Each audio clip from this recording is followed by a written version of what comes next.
Hello friend, जैसा कि मैंने आपको ग्रुप में अपडेट कर दिया था कि सीयूईटी पीजी का जो ये टिस के थ्रू मतलब टिस का एप्लीकेशन आना है वो उसमें लेट हो सकता है। कॉल किया गया था इनके फ्री वाले जो ये नंबर है ना, टोल फ्री नंबर जो आपको मैंने सेंड भी किया था, उस पर आप कॉल करते तो आपको पता चल जाता। उन्होंने कहा था कि प्रोबेबली 1 और 2 डेज इसमें लगेंगे।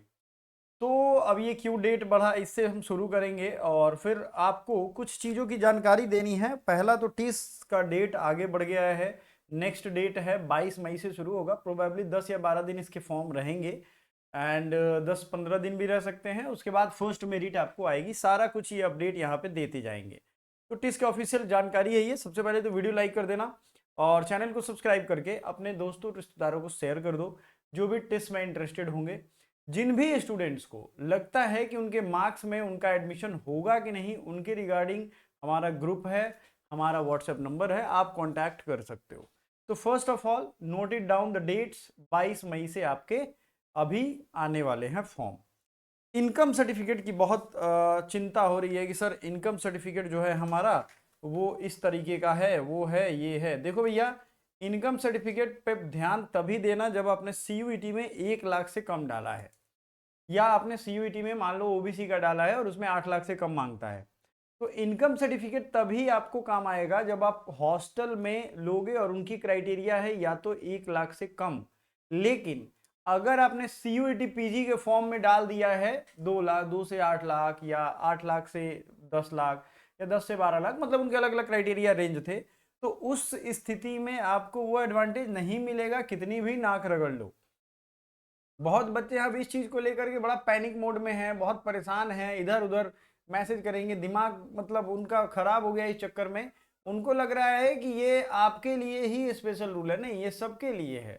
अगर आपने सीयूईटी पीजी में दे दिया है मान लेते हैं 1 लाख से नीचे, तब तो ठीक है आपका। अगर आपने सीयू में 6 लाख दिया है और अब आकर के आप कह रहे हो कि नहीं मेरा इनकम तो भाई 1 लाख हो गया, तो ये तो डिस्क्रिपेंसी गड़बड़ हो जाएगा सब। आपको ध्यान रखना है कि वो डेटा जो आपने वहां फिल किया है वही बेस है इस पूरे सिस्टम का। जो डेटा आपने भरा है, कई लोग कहते हैं कि सर हमने वहां जनरल भरा है, उस समय ईडब्ल्यूएस का सर्टिफिकेट मेरे पास नहीं था, अभी मेरे पास ईडब्ल्यूएस का सर्टिफिकेट आ गया है। तो भैया अभी जब आ गया है तो कोई फायदा नहीं है उसका, क्योंकि उस समय तो आपने जनरल ही भरा था, ईडब्ल्यूएस नहीं भरा था। उस समय आपके पास एससी एसटी जो भरा होगा आपने, उनको ही मिलेगा उसका फायदा। तो ये चीज आपको ध्यान रखना है। इसमें कुछ भी ऐसी बात नहीं है जो मैं छुपा रहा हूँ या मैं बता रहा हूँ। ये सब एक नॉर्मल अंडरस्टैंडिंग की बात है कि आप अंडरस्टैंड कर रहे हो ये सारी चीजों को। इनकम सर्टिफिकेट वाला चौंचला खत्म हो गया। सर्टिफिकेट में आते हैं जो आपका एससी एसटी ओबीसी या ईडब्ल्यूएस, एकदम गांठ बांध करके रख लो। एकदम ये एकदम इसमें कुछ चेंज होना ही नहीं है, ये सेंट्रल का सर्टिफिकेट लगेगा। अब कुछ लोग दिमाग खाएंगे कि सर ये सेंट्रल का सर्टिफिकेट बनता कहाँ है। तो सीधा समझो, सेंट्रल का सर्टिफिकेट सेंट्रल गवर्नमेंट के ऑफिसेज में बनता है और वो होता है डीएम के ऑफिस में। तो आप कहोगे सर डीएम के ऑफिस में हम गए थे और वहां पे हमने बात की तो उन्होंने कहा कि पहले गांव से बनवा करके लाओ, ब्लॉक से बनवा करके लाओ, तहसील से या जहां से मन है। देखो सीधी सी बात है, डीएम का ऑफिस तो जाएगा नहीं वेरीफाई करने, आपको पहले स्टेट गवर्नमेंट वाला ही अप्लाई करना होगा। और वो अप्लाई करके जब आप उनको ले जाओगे, फॉर्मेट दोगे, उसका एक अलग अलग फॉर्मेट है, सीयूईटी में फॉर्मेट दिया हुआ है, उसी फॉर्मेट पे वो आपको भर करके दे देंगे। समझ में आया कुछ कहानी? यही सिंपल सी लॉजिक है। आपको अलग से इसमें दिमाग नहीं लगाना है। सेंट्रल गवर्नमेंट के ऑफिस में ही सेंटर का सर्टिफिकेट बनेगा। आप कहोगे सर जेल में पूजा होती है, पॉसिबल है? जेल में कैदी ही रहते हैं। तो वही चीज है, ये भी एक नॉर्मल बात है। सेंट्रल गवर्नमेंट के ऑफिस को टारगेट करिए। हो सकता है उस डीएम कार्यालय में कोई एक डिजिग्नेटेड ऑफिस हो जिसमें ये काम दिया गया, लेकिन होगा तो वहीं से। अब कुछ लोग कहें सर एसडीओ से बनेगा कि नहीं, बीडीओ से बनेगा कि नहीं। अरे भाई, वहां पता कर लो कि सेंट्रल गवर्नमेंट का सर्टिफिकेट बनाता कौन है, थोड़ा इसके लिए दिमाग लगाओ। और कुछ लोग कह रहे हैं कि सर 2-2 महीना लगता है बनने में, हमारे यहाँ तो 2 महीने लगते हैं। देखो इंडिया में सच्चाई मैं बताता हूँ, भ्रष्टाचार इतना व्याप्त है, इतना ज्यादा भ्रष्टाचार है, अभी तक के इतिहास में सबसे ज्यादा अभी भ्रष्टाचार है। कोई भी सर्टिफिकेट आप चाहोगे ना 1 से 2 दिन में बन जाएगा। कोई भी सर्टिफिकेट, जाली सर्टिफिकेट लोग बनवा ले रहे हैं और आप परेशान हो कि 2 महीना लगेगा। ठीक है, तो आप अपना सारा तरीका अपनाइए, जो करना है आप कर सकते हो, आप फ्री हो। ये मतलब मैं आपको ये समझा रहा हूं कि सेंट्रल वाला सर्टिफिकेट ही रहने वाला है। अब ये याद रखना है कि ईडब्ल्यूएस ओबीसी का रूल्स जो होता है, यानी उनका इनकम क्राइटेरिया, उसको आपको देना है। ओबीसी वालों को एनसीएल देना है और वो सब सेंट्रल का है। अप्लाई करिए इंटरनेट से या कहीं से। एससी एसटी जो है उनका सर्टिफिकेट वैलिड रहता है ज़्यादा दिन तक, मान लो 4-5 साल के बाद वो बनेगा, तो आप उसका सेंट्रल का बनवा लो।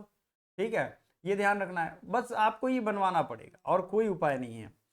बिजली बिल का एक नाटक है यहाँ पे टिस में कि आप बिजली बिल दिखा देंगे तो आपको हॉस्टल में एडवांटेज मिलेगा। आप समझिए ये क्यों है। बिजली बिल की कहानी ऐसी है कि बिजली बिल, अगर मान लो आपके घर में एक फ्रिज है, एसी है, कूलर है, वॉशिंग मशीन है, इतना कुछ है, तो आपका बिजली बिल 2000 के करीब में आएगा गर्मी के दिन में। ठीक है, और अगर आपके पास कुछ भी नहीं है, सपोज दैट एक पंखा, एक बल्ब है, काम खत्म, टीवी उवी कुछ नहीं है, तो आपका बिजली बिल कितना आएगा? 200-300, गर्मी में भी। तो उनके मांगने का ये मतलब इसलिए रहता है क्योंकि ये तो एक बिजली बिल एक ऑथेंटिकेटेड आदमी हो गया भाई, इसके पिताजी या इसके घर वाले। दूसरा है उसके घर में पावर कंजम्पशन कितना हो रहा है। समझ में आया बात? उस पावर कंजम्पशन से सोशियो इकोनॉमिक इंडिकेटर निकलता है। यानी अगर वो 2000 बिजली बिल दे रहा है, यानी उसके घर में कम से कम तो 20-30 हजार की इनकम है, तभी वो 2000 दे रहा है। अगर उसके घर में 200 का बिजली बिल जल रहा है, तो मतलब वो 50 हजार 60 हजार नहीं है उसकी इनकम, उसकी इनकम 10 हजार के नीचे है। तो भाई उसको हॉस्टल फैसिलिटी देने में या और जो एडवांटेज है, जैसे एससी एसटी का वेब्ड ऑफ हो जाता है पूरा फी, ये सब में उनको हेल्प मिलेगा। ऐसे ही कुछ नियम डीयू में भी होते हैं, कुछ नियम जेएनयू में भी होते हैं डिप्राइवेशन पॉइंट का। तो अलग अलग यूनिवर्सिटी के अलग अलग चोंचले हैं, याद रखिएगा। आपको अपना एक चीज ध्यान रखना है, विचार, जुबान और पैसा, इन तीनों पे कंट्रोल करने की आदत बनाइए। ये जो फालतू में आप लोग क्वेश्चन पूछते रहते हो कि ये वो है, उन सारे चीजों को हमने बता दिया। फालतू क्वेश्चन नहीं थे भाई, जेन्युइन क्वेश्चन ही थे, लेकिन बार बार रिपीटेड वे में बच्चे पूछते हैं, तो ये थोड़ा सा अच्छा नहीं लगता है। तो इनकम सर्टिफिकेट रूल्स हमने समझा दिए। जो आपने वहां भरा है वो रखोगे। आप सोचोगे बदल के अभी दे दें, तो थोड़ा बहुत बदलाव कर दे। मान लो आपकी इनकम वहां 2 लाख आपने डाली थी, अब यहाँ वो घट के 1 लाख हो सकता है, ये पॉसिबल है। 1,20,000 था, 1 लाख हो गया, पॉसिबल है। लेकिन आप सोचोगे कि वहां मेरा इनकम हमने 8 लाख डाला था और अभी हम इसको 75 लाख डाल दें, पॉसिबल नहीं है ना। सीयूटी पीजी का जो रूल्स है वही सेंट्रल सर्टिफिकेट बनवाना है, किसी का सर्टिफिकेट का रूल्स है, ये आपको फॉलो करना है। और कोशिश करिए कि ये डेट रहेगा उसके अंदर में आप बन जाए। जो भी आपको बुद्धि लगानी है वो लगाइए और इसको कंप्लीट कर लीजिए, आपको बहुत ही जल्दी ये सारा कुछ क्लियर हो जाएगा। और फिर मिलते हैं नेक्स्ट अपडेट में। जिनको भी पेड काउंसलिंग अवेल करना है, उनके कोर्सेज कौन कौन से हो सकते हैं, उनको किस तरीके का बेनिफिट मिलेगा, ये सारा चीज़ क्वेरी हम आपको ऑन कॉल आपको इन्फॉर्म करेंगे, सारा कुछ बताएंगे। आपको अगर चाहिए तो आप हमसे संपर्क कर सकते हो। Otherwise thank you, bye bye.